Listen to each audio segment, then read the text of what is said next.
5분만 보면 이해하는 5분 ETF. 오늘은 9강 알아두면 쓸모있는 ETF 생태계입니다. 시장에 우리가 투자자 외에도 이 ETF 시장을 유지하는 다양한 주체들이 있어요. 그래서 주된 주체들이 어떤 것들인지 그리고 우리가 어떻게 활용하면 좋을지 한번 살펴볼게요.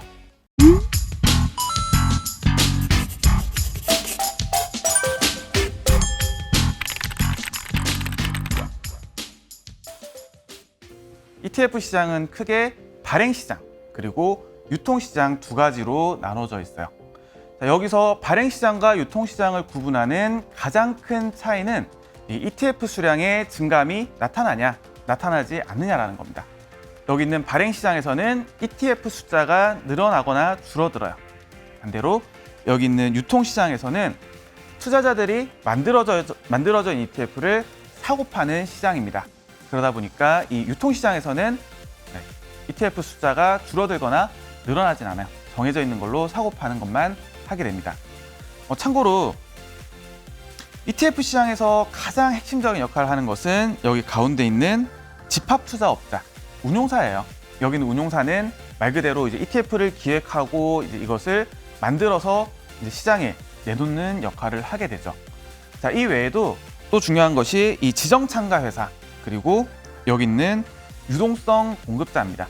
이 외에도 어떤 일반 사무관리회사라든가 혹은 판매회사 혹은 지수산출기관 이런 기관들이 붙어서 ETF에 관련된 각종 관리라든가 혹은 관련된 업무들을 수행을 하게 돼요.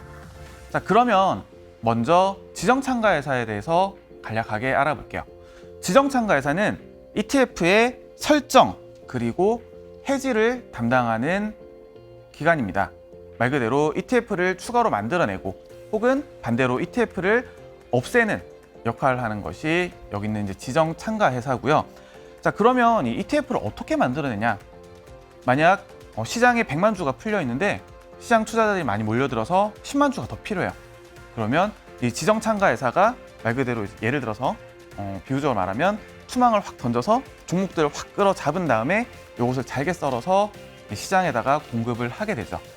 이것을 이제 바스켓으로 매매한다라고 표현을 하는데 이 ETF의 PDF, 포트폴리오에 편입된 종목들을 이 비중별로 종목들을 한꺼번에 매수를 해서 ETF로 찍어내고 혹은 반대로 ETF를 받아다가 이것을 풀어서 주식으로 매도하는 그런 역할을 하는 것이 지정참가 회사입니다. 이 지정참가 회사는 일반적으로 이 대량 매매, 바스켓 매매가 가능한 큰 증권회사가 주로 참여를 하게 됩니다. 네, 두 번째는 유동성 공급자입니다. 굉장히 중요한 주체예요. 자, 여기서 유동성 공급자는 말 그대로 이 투자자들이 사고 싶을 때 사고, 팔고 싶을 때 팔 수 있도록 도와주는 주체예요. 자, 여기 제가 호가창을 좀 가져와 봤는데 여기 보면은 LP라고 해서 숫자들이 적혀 있습니다. 여기 전체 물량에서 LP들이 각각 얼마나 차지하냐를 좀 나타내고 있는데요. 우리가 이제 일반 투자자들끼리 사고 팔고가 원활하게 이루어지면은 제일 좋겠지만 그렇게 되지 않은 경우들이 좀 굉장히 많아요. 그러다 보니까 LP들이 위아래로 붙어서 물량을 끊임없이 사고 팔고를 해줄 수가 있다라는 거죠. 참고로 이제 국내에서는 동시호가 시간에는 이 유동성 공급자들이 들어와 있지가 않아요. 다시 말해서 8시 50분부터 9시까지 그리고 3시 20분부터 3시 반까지는 이 유동성 공급자들이 물량을 받쳐놓지 않다 보니까 어떻게 보면은 이 호가 왜곡이 쉽게 일어날 수가 있다는 거죠. 그래서 이건 팁이에요. 국내 ETF 같은 경우는 가급적이면 이 동시호가 시간을 제외하고 장중에 거래를 하는 것이 좋습니다.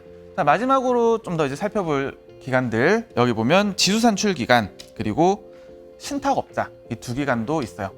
여기서 지수산출 기관은 말 그대로 지수를 일정 시간마다 계산해서 내보내주는 기관입니다.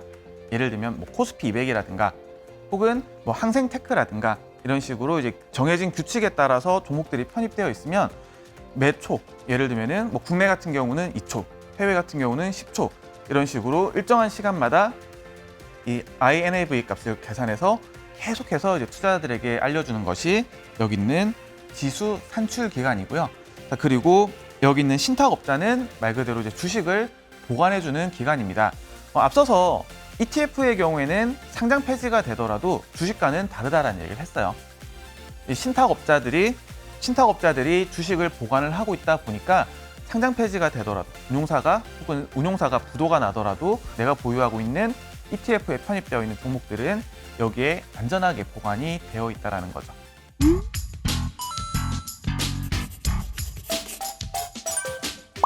오늘은 이제 전반적인 시장 구조에 대해서 간략하게 좀 살펴봤는데 여러 가지 기관들이 있었지만 가장 중요하게 기억할 것은 유동성 공급자, 그리고 이 유동성 공급자들이 위아래로 사고 팔 수 있게, 원활하게 사고 팔 수 있게 물량을 대주고 있고요.